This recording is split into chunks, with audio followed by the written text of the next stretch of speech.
Thank you, everybody, for coming out and for squeezing in to youth services. I will speak very, very loudly, and we'll turn up the sound. My name is Rose McClendon, and I'm the local history librarian here at Harrison Memorial Library. This is the very last of our 2011 Henry Mead Williams Local History Lecture Series. We've had really great crowds at all of our other lectures, and I want to thank you for coming out on such a beautiful night. So the lecture series is put on by the Henry Mead Williams Local History Room. And the Henry Mead Williams Local History Room is the archives for the city of Carmel and for the library. We collect all sorts of materials focused on the history of Carmel and the immediate surrounding area, Carmel Valley, Pebble Beach, and Big Sur. We collect manuscripts, books, historic photographs, newspapers, scrapbooks, maps, anything you can imagine at the Bancroft or any other big research institution we have here. If you want to find out information about your house, hopefully we have it. If you want to find out about a particular person or a group of people or the Abalone League. You know that there was a softball league here in the 20s that played over at Carmel Point when there are absolutely no trees on the point? We have that. So please come in. It's for everybody to use. You don't have to have a card, a library card, although you should have a library card. And you can get one, and they are free, both here at this building and at the main library, which is at the corner of Ocean and Lincoln. Let's see. The library has two funding sources. One is through the city, and they pay for salaries and benefits. Everything else, the chairs you're sitting on, all the books in here, the paint on, well, not the paint on the wall, sorry, our projector, this screen, everything in here that you see that makes the library a library is made possible by donations from private citizens like you. And that's through our Carmel Public Library Foundation. So we exist solely on the gracious largesse of ordinary folks. So if you have not considered donating to the Carmel Public Library Foundation, please do. That's what makes our library so great.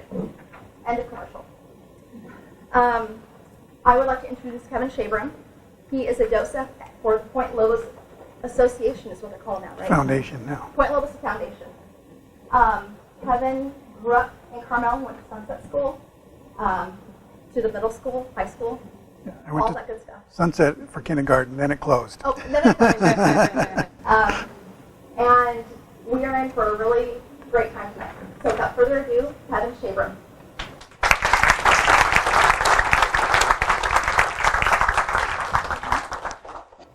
Melissa at Point Lobos asked me to do this talk, and I haven't really done a lot of talks before, so I said no.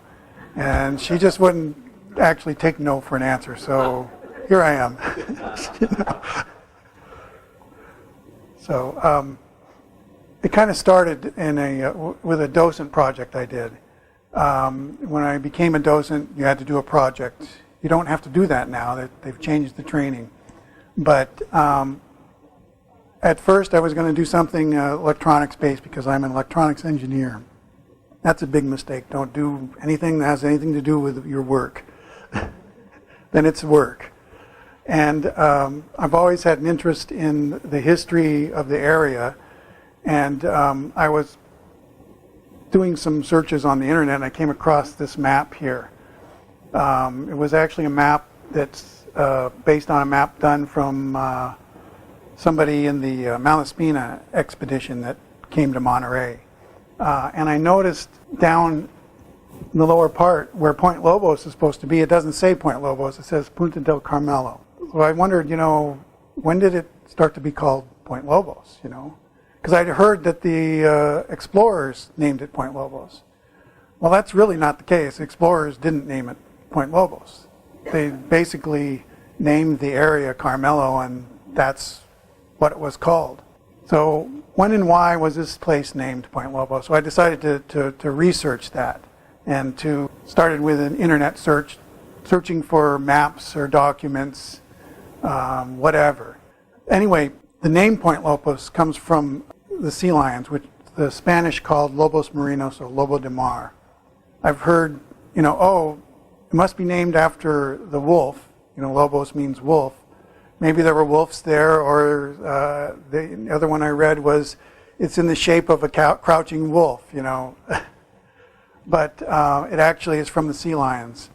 And, you've heard the sea lions out there barking. So that really brings up the question, why do they call sea lions sea lions? The answer is the Steller sea lion. It doesn't bark like the California sea lion. And it kind of has a big, almost like a mane. Also, like South American sea lion is kind of the same way. So that's my guess at where the name sea lion comes from. But the Spanish-speaking people called them sea wolves, basically, or wolves of the sea. And it's actually quite common. Point Lobos, California, Paraguay, in Chile, Punta de Lobos, in Peru, Isla de Lobos in Cannery Islands, and Mexico has a couple. And then in San Francisco, I came across another Point Lobos, and if you notice Point Lobos Avenue here, it ends up down at the Cliff House. And I wondered, why is that named Point Lobos? And actually there's a story about that later, and it doesn't have anything to do with our Point Lobos.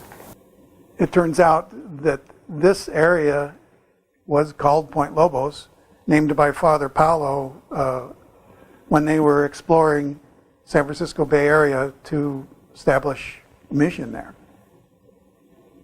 So here we have Point Lobos as it looks today. We have the regular reserve, the Point Lobos Ranch, and Carmel River State Beaches. In my mind, it's all part of the same park, even though this is not accessible by the public right now. But there is areas on this land which come into some of the stories I'm going to talk about. What I decided to do was to search through documents. So I'm just going to show a couple heading back in time as to what I found. I thought maps would be a good thing. They'll show what Point Lobos was named. Search back and see when it changed to Carmelo. Well, I found out it changed pretty soon. This is a map from 1929, and it says Point Carmelo, or Punta Carmelo. From 1873, it again says Carmelo. This map is actually a county map, and it says Punta de Lobos or Carmel. The next one is a official map of California, 1854, and it says Point Carmel. This map is very interesting. This is the land grant map for the Rancho San Jose Sur Chiquito Ranch, which Point Lobos land was part of. And if you look at it, it says Punta de Lobos on this map. So back to the original map. I didn't just look at maps. I looked at documents, stories, books, anything that referred to Point Lobos. And what I really found is, officially, its name was Carmelo, or Punta del Carmelo, or Carmelo Point. But commonly, it was called Point Lobos, or Punta de Lobos, originally by the Spanish-speaking people who lived here. Much the same way as we refer to the beach where San Jose Creek comes out as Monastery Beach, but it really, if you look on a government map, it says San Jose Beach. Okay, it may officially be Monastery Beach now. I'm not sure, but it always was before. It was San Jose Beach. So I think that happened with Point Lobos. So I decided to even look farther back just for the fun of it because I couldn't stop looking. It turns out there's many of the explorers, you can get their diaries, their translations of their diaries, because I don't speak Spanish and I'm not going to learn for this. In some cases they're not even diaries, they're just what someone wrote that they said in their diaries. So first I was checking into Cabrillo. Now Cabrillo didn't stop in Monterey. He did name Monterey Bay Bahia de los Pinos, and the peninsula he called Cabo de Pinos, which is the Cape of Pines. And that seems to be all he had to do with Monterey. Obviously no reference to Point Lobos there. And then Sebastian Rodriguez Cermeño, Coming from Manila, he was shipwrecked in Drake's Bay, at that time called San Francisco Bay. It was named by Cabrillo, I believe. And they built, him and his 70 men, built a smaller boat from the remains of his ship and a large tree, is what they said. I'm not sure what this boat looked like. And sailed down the coast back to Mexico. And they talk about passing a bay, a large bay, which they named the San Pedro Bay, or the Bay of San Pedro, 15 leagues wide, which a Spanish league was 2.6 miles about. So that's about the right size for Monterey Bay. And he also mentions 7 leagues south of there. Now, I'm not sure if he's talking about south of the middle of the bay or south of the end of the bay. They anchored behind a point for the night, and that could be Point Lobos, that could be Point Sur. So it's hard to say, but there aren't any other points like that for quite a distance down the coast. Then, of course, Vizcaino. Vizcaino sailed up the coast 1602. He did land at Monterey, and I've heard it said that he first landed in Carmel and then went to Monterey, and I don't think that's true. Nothing in the diaries actually say that. They say he landed in Monterey and they went over the hill to Carmel. In fact, in the diaries, and these are diaries that translations of the diaries, the priest that was with Cabrillo was Father Sencion, and he was a Carmelite friar, and he was the one that went over the hill and named Carmelo. And from reading the diaries, I don't think Vizcaino ever even left Monterey. But I read all these books about all the different things that people did, but when you read the actual diaries, there's not much information in there. So this is a map that's derived from Vizcaino's map, and his maps were really nothing more than scribbles, But there is actually no Carmelo Bay on this map, although south of Point Pinos there is a point called Punta que Parece Isla, which I believe it means point that appears as an island. So that has to be Point Sur, because there is no other point that really looks like it's an island. And then south of that is Costa de Sierras Dobladas, which means coast of the mountains doubled. And he's referring to how the mountains come straight down into the sea, as the way he says it, that they're bent over the sea or doubled over the sea. This is a map I found. This map is actually pretty interesting. It's a map by someone named Nicolas de Fer, Frenchman, in 1720, but it's based on an earlier map made by Father Eusebio Kino in 1696. And if you look on this map, in this area here, you can see that the Rio de la Carmelo is on that map. And of course, it's not in the right place. It's down near the Channel Islands, below Point Conception. But when they made maps back then, they knew that there was a Rio de la Carmelo, and they just stuck it, wherever they could. So, but I looked at a lot of maps like that, if I could zoom in and actually look at the names on there. And in a lot of cases you can't. They just make it up as they go. No one's been there since Vizcaino, and who's to say that Carmelo isn't there, After that, 150 years after, in 1768 to 70, Father Junipero Sara and Portola, and I call this really the Portola Sara expedition, because when you read the diaries, Sara was driving everything that happened. He lobbied to do this, to establish these missions, and even though Portola was his own person and in control of the the military people that were with him, everything that was done was because Sara persuaded him to do it. They established a mission in San Diego first in 1768. Okay, and there were, in support of this, there were 3 packet ships, 2 shown here, the San Jose, the San Antonio, and the San Carlos. So Sara set Portola north by land to find a land route to Monterey. And Portola headed that way. At the same time, and this is actually very more complicated than I've read in a lot of history books about it. When you read the diaries, it was a very complicated operation.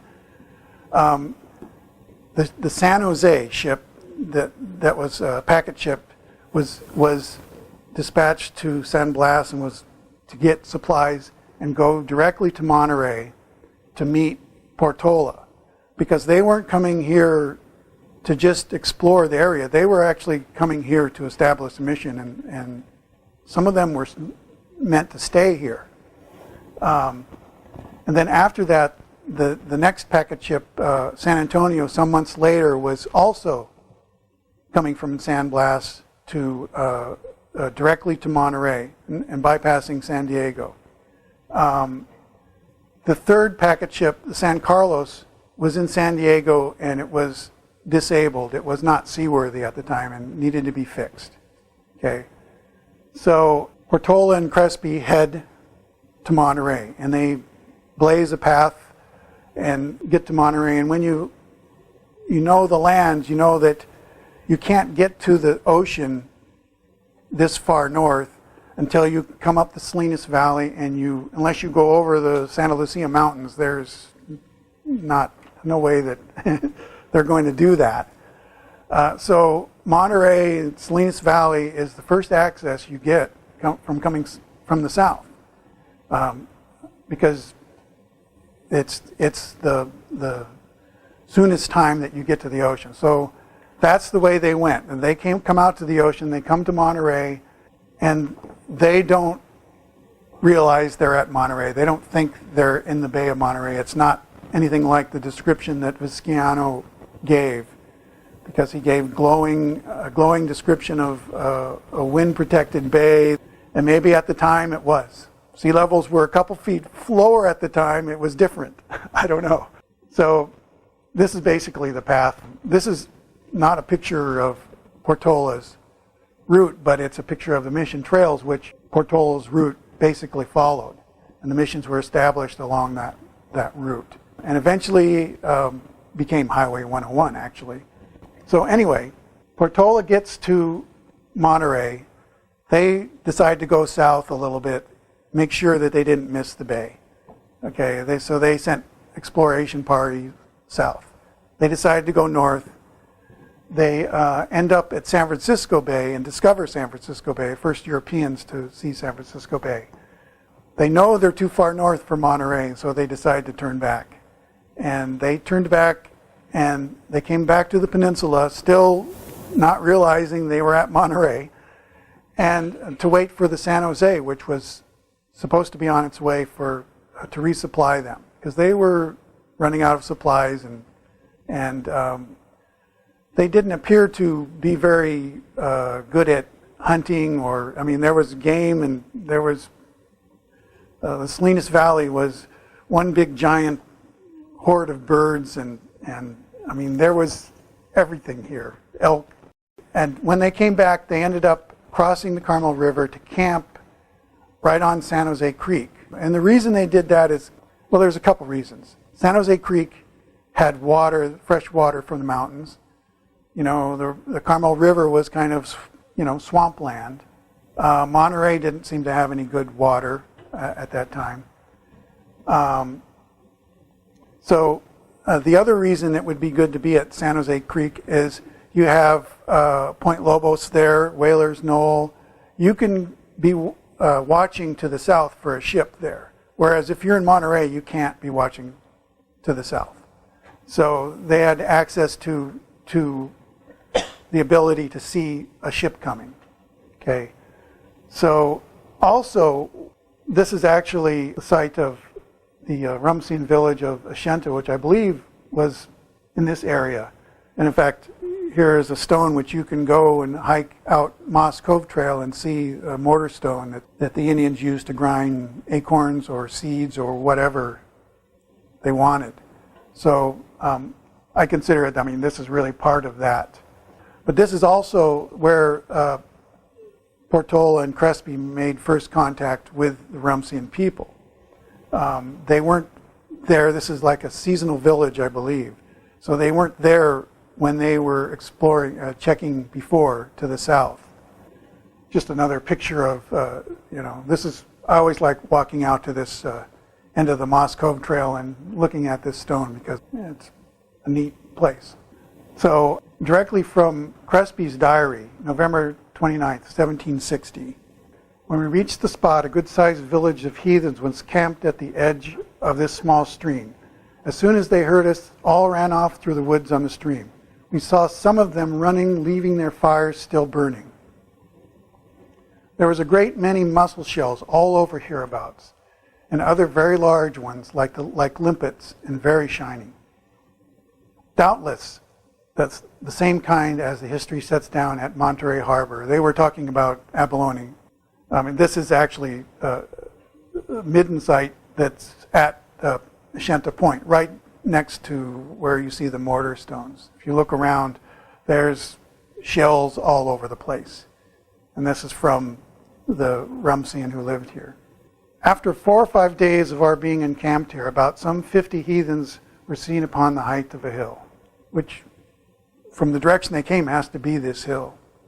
Coming down in a file toward our camp, all of them with bows and arrows, and some coming laden with burdens.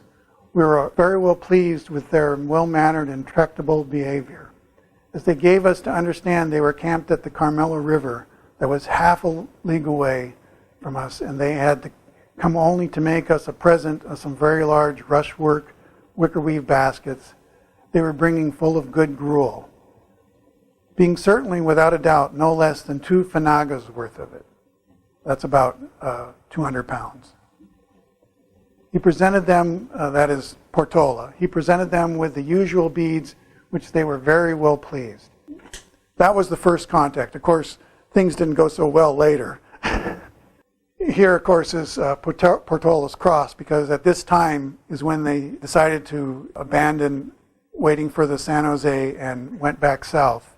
And they left the cross here and actually on the beach in Monterey with notes buried in boxes saying what was happening in case the San Jose were to come here. And actually, this is actually quite a good place to put a cross that you can see from the ocean because it stands out against the Carmel Valley. I don't know for sure that that's where they put this cross. We can back up still. So I don't have a lot of slides on it, but they did head back to San Diego. When they got there, Sara, from their description, realized they were in Monterey. Okay, but they had a problem. They were out of supplies at San Diego, and all the troops were all there, and they couldn't. Portola basically wanted to give up and head back to Mexico and was ready to do it. Sara talked him into staying, and only by a chance happening was this expedition saved, because the San Antonio, which is the second ship, was on its way to Monterey, and in the Channel Islands it lost its anchor, and so they had to divert and come to San Diego, and they came to San Diego with all their supplies that was for Monterey, and Sara was finally saved. And he sent Portola and Crespi north by land back to Monterey, and he got the anchor from the San Carlos, which was still disabled, for the San Antonio and headed north in the San Antonio. Portola got back here before Sara did. Portola and Crespi. Crespi checked the base of the cross. The note had never been disturbed. And in fact, the San Jose has never been found. It's disappeared on its way between here and San Blas, and that was the last it was heard of. But in any case, that was the establishment of Monterey took a lot of doing and chance happening to make it happen that year. I'm sure Sara would have made it happen later if he wasn't able to do it then. But and that brings me to another story, And I'm getting back to the Point Lobos at San Francisco, on the peninsula of San Francisco. And the only reason I want to tell this story is because it has a link to Carmel and our area. When the D'Anza expedition was coming to Monterey to establish settlement in San Francisco, before that actually, the years before that, they sent out expeditions to chart and examine San Francisco Bay, first by land and then by sea. When Father Paulo went to San Francisco and came to the very tip of the peninsula, he named it Point Lobos, and the location where you find the chart house today. And he put a cross up, much like they put a cross at the mouth of the Carmel River and at Monterey. They did this a lot, actually. It was how they communicated with each other. They would put a cross up and a ship would see it. I don't know if it worked very good, but that's what they did. Basically, and then left that cross. Okay, the next year, or actually, yeah, the next year in the summer, by this time, this was 1774 and 1775, the San Carlos was in Monterey. And the captain, or it was a lieutenant in the Royal Navy, his name was Ayala, and he had a launch or cayuco made from basically a dugout, a large dugout canoe made from a redwood from the Carmel River. And what's striking about that is that there were redwoods on the Carmel River, large ones, which are not there now. Anyway, that boat that he made, they took north with them to the Golden Gate, and he sent that boat in to the Golden Gate first. That boat, because in those days, you were taking your life into your hand when you sailed into an inlet like that, and there might be rocks and the winds might just blow you right against them. So he sent that smaller boat in to explore, and in fact he tried to go in. The tidal pushed him out, and he couldn't go in, and the boat was in and the San Carlos was out till the next day or morning, and then San Carlos went in. They used that small launch to explore mostly the North Bay of San Francisco. They landed on Angel Island and where Sausalito is now. And during that exploration, the small launch that was made from the Carmel River redwood tree came loose from its moorings and was lost. Okay, it disappeared, so they didn't have that anymore. And they eventually headed back to Monterey. Father Paulo made another expedition by land to San Francisco, came to the same cross at Point Lobos. And that boat that had come loose from its mooring, he found wrecked at Point Lobos, half buried in the sand. So I thought that was really an interesting, as I was researching early references to Point Lobos, I kept coming across this Point Lobos in San Francisco and finally got the whole story about it. Now, from this point on, it's a timeline of history at Point Lobos. Originally, Point Lobos was part of the Mission lands, 1770 to 1834. You could say to 1839, but this is another side story here. The Leperos visit the San Carlos Mission, and it's basically this picture that I found interesting, because these mountains over here have to be Point Lobos, the Whalers Knoll and Whalers Cove, because this is the church. This is the old church. And Father Sara was actually buried in the old church, and the new church was built around him. And he's been dug up twice to check he's there, so he is there. So here's a picture from 1880s, I think, of the mission as it is now, with the same, pretty much the same orientation, and here's Point Lobos behind it. So this has to be the first depiction of Point Lobos that I could find. Okay, now, 1834 to 1839, the Mexican government basically took over the missions, and all the lands were broken up and given to basically the aristocracy. So the lands, including Point Lobos, were granted to Marcelino Escobar in 1839, creating Rancho San Jose Sur Chiquito, which again is San Jose Creek, and they called this the Little Sur. And it ends at, if you blow this up, you can see this says Palo Colorado. So Palo Colorado Canyon. After that, two of Marcelino Escobar's sons, Juan and Agustin, sold the ranch, or sold it to Maria Josefa de Abrego. She was a half-sister to Juan Alvarado, I think the governor at the time. I'm not sure if he was governor then. And then she deeded it the next year, in 1942, to 10 soldiers at the Presidio. I have no idea why. Nobody explains why. Then they, in 1844, turned it over to Jose Castro. Maybe he made them, I'm not sure. But Jose Castro ended up with the rancho, which includes Point Lobos. 1845, the Star of the West. It's a 134-ton schooner from Weymouth, England, bound for Mazatlan, Mexico. This is kind of strange because they had to sail past Mazatlan to come to Monterey. And they were coming to Monterey, and I think it had to do with customs. They came to Monterey to check in there first before they went to Mazatlan. Or that was the plan. I don't know why, but they came from England around the Horn, past Mexico, up to Monterey. They turned into Carmel Bay, thinking it was Monterey Bay, and they were becalmed there. There was no wind, and they were too close to the rocks of Point Lobos, and they drifted into the rocks, and the ship was wrecked. Nobody died. They all got out of the ship, and they showed up at the doorstep of Thomas Oliver Larkin. And in looking through the Larkin's papers, you can look at sections of it. Well, Larkin salvaged the ship, and why did he do that? He was trying to get some money out of it.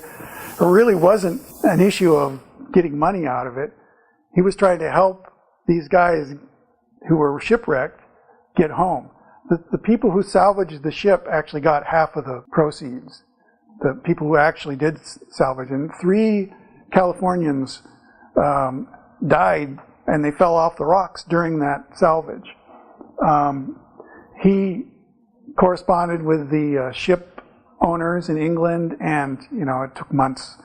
And he also arranged for the captain and the crew, which was not a very big crew. I think it was 20 people or something like that, to get on other ships, either working or not, and eventually to get out of there, to get back to England. And that took a lot of that money that he got salvaging the goods in the ship. And the goods were mostly material, for different types of material. And that ship is still there, under the water somewhere, probably in a protected area of the park where divers, except for the state park divers, can go. 1851 to 1880, Chinese fishermen came to Point Lobos. And this is interesting because when you hear about the Chinese in California, you think about the Chinese that were brought in to work on the railroads. Well, these were several families who sailed their own boats, their own junks, from southern China to California. This is of Stillwater Cove. There was a Chinese settlement in Stillwater Cove. But there is no early pictures of the Chinese fishing village in Point Lobos. But they either heard of the good fishing in the abalone, or they came here on purpose. This is actually from a drawing. You'll see the whole drawing. That's 1879. And it actually shows the fishing village buildings. And right here, this is the whaler's cabin that we have today. And I've seen some pictures from around 1900 where this building is still there. It's right in the corner of a picture from the dock down in the parking area, where is now the parking area. This is from a Charles Scammon drawing of 1879. So this is right at the very end of when the Chinese fishermen were here. This is a picture of Quoc Moi, who was known as Spanish Mary. She spoke 5 languages, I believe, one of which was Rumson, which I find kind of amazing that someone would learn and speak Rumsian at this time. She was born at Point Lobos, possibly in the whaler's cabin that we have today. Again, the whaler's cabin is not, it's a misnomer to call it the whaler's cabin, but when it was made into a park, they assumed it was the whaler's cabin and they called it whaler's cabin, but the whalers never lived there. This is another picture from 1879, and this here is the whaler's cabin. This artist did some beautiful, accurate drawing. This picture he did of Whaler's Cove is very accurate. In 1855, Castro sold the ranch to Joseph Emery and Abner Bassett.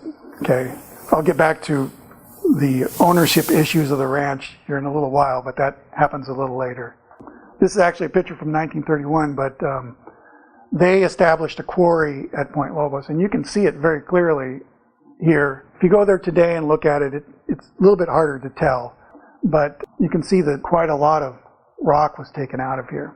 Some of that was used at the U.S. Mint building in San Francisco, at Fort Point. I'm not sure if they, if it was like foundation stones, what have you. Mare Island Naval Shipyard Building 46 was built at the 1850s, which is this building here. And of course the Monterey Jail, which is really the most apparent. If you look, you can see the drill holes in the rock. If you go to Whaler's Cove today, you can find rocks there. Well, here's the quarry today. And you can find rocks with drill holes in it. This is actually right next to the boat ramp. The whaling station, which 1861 to about 1880.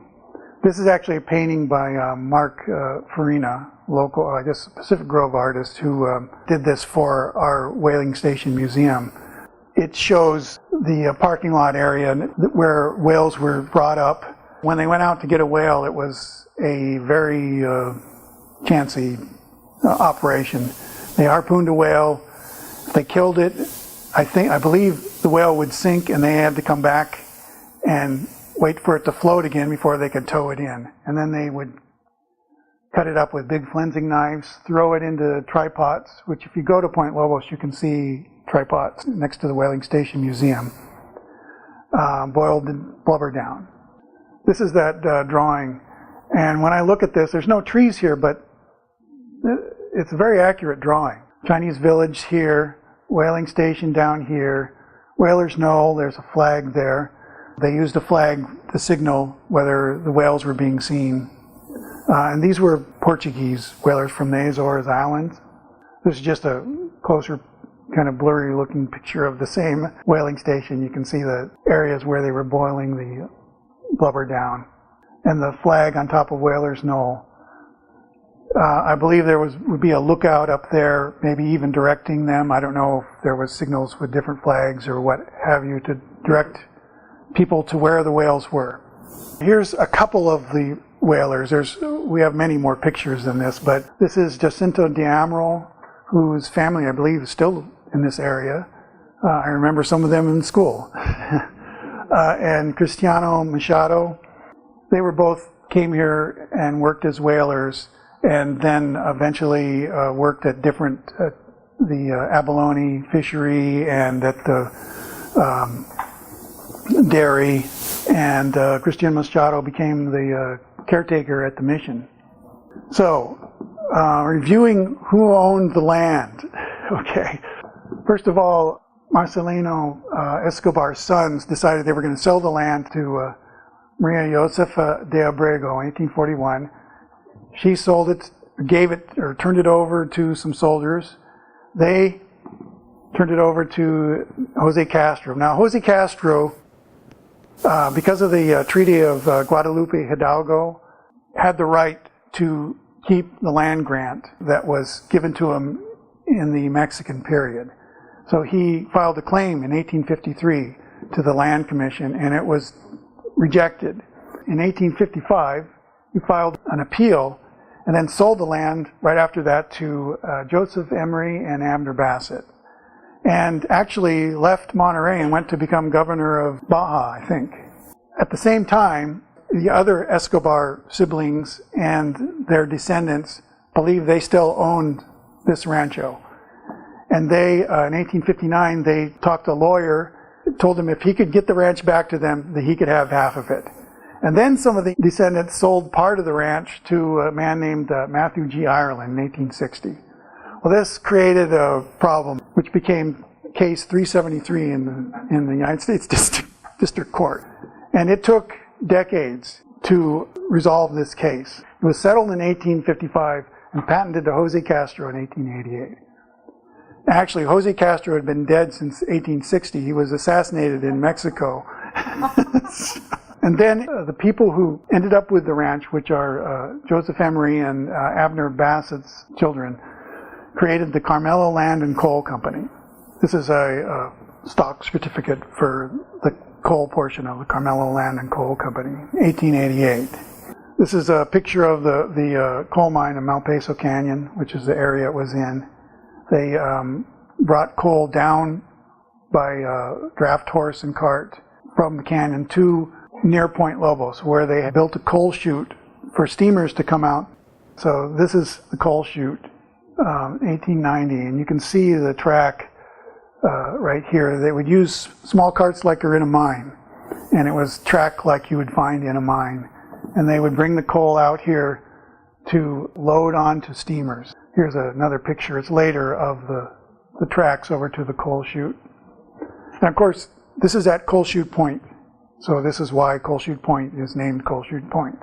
This is actually another picture. I don't put a date on this. It was labeled 1909, but it just can't be 1909. This building is here, and there's no coal chute. And I don't think they took it down and put it back up. Maybe they did. I don't know. Or there's no cover to the coal chute. So this has to be later. This is the part of Untitled Village, the artist's cabin, I think, or artist's house, they called that.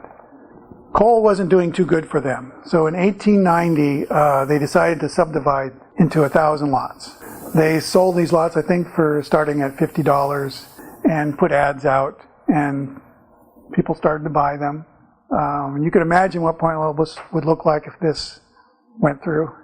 You know, there would be mansions over here, a mansion here, and I mean, it would, you know, imagine what Pebble Beach would look like if there was no mansions out there. This is an ad, actually this is one I found in a book, I think it was a California Educational Review, and it was at the end of the book, and an ad for Carmelito, which is, originally they wanted to call it Point Lobos City, but it got called Carmelito. And you can see that they're bragging about that they have a United States patent and the title is clear, and you haven't been able to camp there. You can camp there now, and we'll rent you a tent and everything, you know. So this is where Point Lobos was headed. And people like to come here and picnic. You can see the characters that, I mean, this is a group for Ranger Chuck to track down. This guy's got an axe. This guy, it's hard to see, but he's got a gun. He's got a rifle. And, you know, and they, all kinds of booze, you know. So, hopefully people like this aren't there today. In 1897, a Japanese company made an attempt at whaling again. You can see the whale here and its fin coming up. At first I thought that they had cut a piece off, but I think that's a fin. It didn't last very long. 1898, Alexander Allen bought the land comprising most of Point Lobos from Carmel Land and Coal Company. Him and his wife, Sadie Allen, seemed to be very preservation conscious. They bought back every single lot from anybody who had bought a lot. And I don't really know how many that was. And they set up Point Lobos as a park. And they put a toll booth at the gate, and they allowed people to come in picnicking and had fires in designated areas and no camping. So there's, again, no camping at Point Lobos. Janosuke Kudani came in the mid-1890s, and he was drawn here by reports of the abundance of abalone. And he was a marine biologist, and he came here, I don't know, to make his fortune, or his idea was to get abalone and ship it back to Japan. He became partners with A.M. Allen, and Allen had the land, Kudani had the know-how, and they started the abalone business. Originally, it was just that to ship back to Japan because Americans didn't know what abalone is and they wouldn't eat those weird-looking things.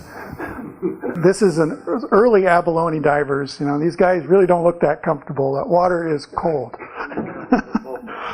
And they did this for a couple of years. Eventually, they got the diving suits. I think this picture might be when the diving suits were new. First of all, you don't see dents in the helmet. A.M. Allen is here. Kodani is here. This again is Jacinto de Amaral. He was working for the abalone fishery. I don't know who this is. I'm not sure. He could be the pump salesman for all I know. But he's not one of the regular workers. The Japanese workers Kodani brought from his hometown in Chiba, Japan.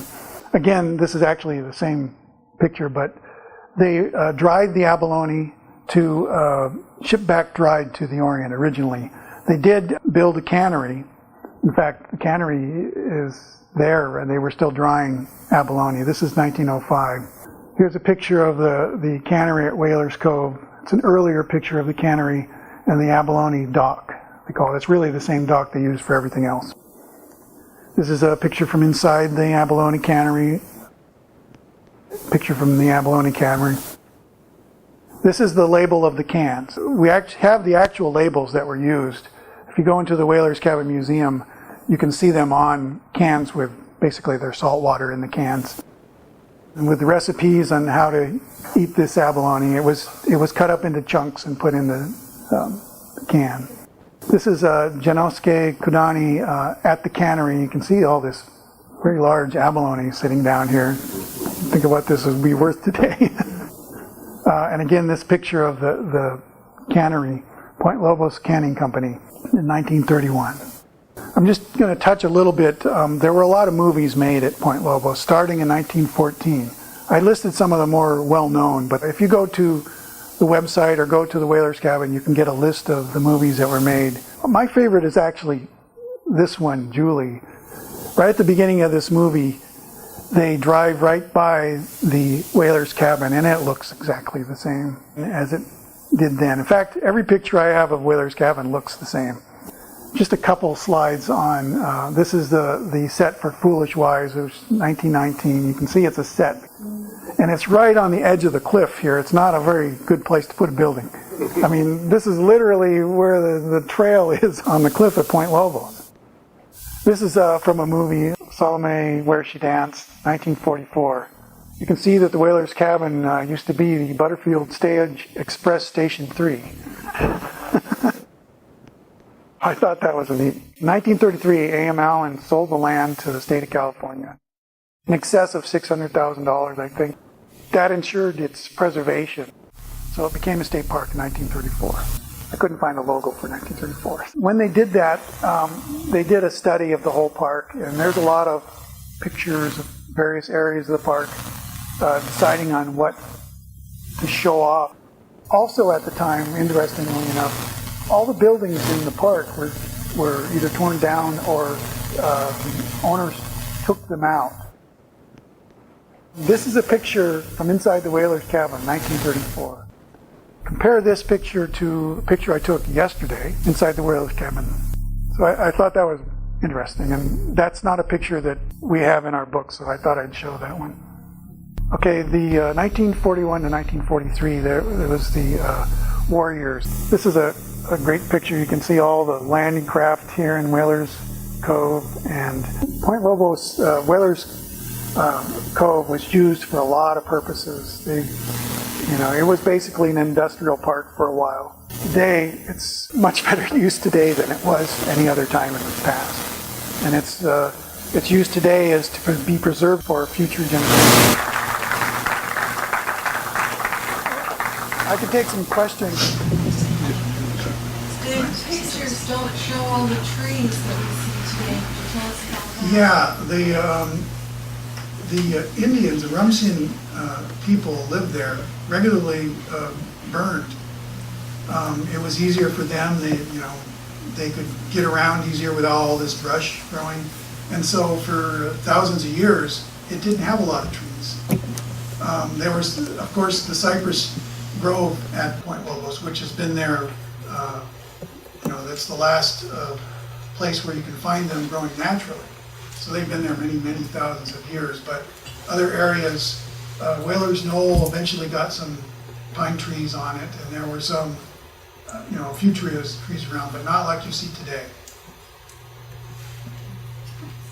Is the site of that sinking of the Spanish vessel, English vessel, documented? The site of the Where it was salvaged? Star of the West. the Star of the West was a site documented. We know where it sunk, but I don't think that they've actually found it. Where is that? It's it washed up against the rocks north side of Point Lobos. And according to the description, it flipped around the point and sunk. So it's in an area where divers can not usually go. And some of the state divers may have a better idea where it was. There was a study done in, I think, the 80s looking for it, but they actually didn't find the wreck and so.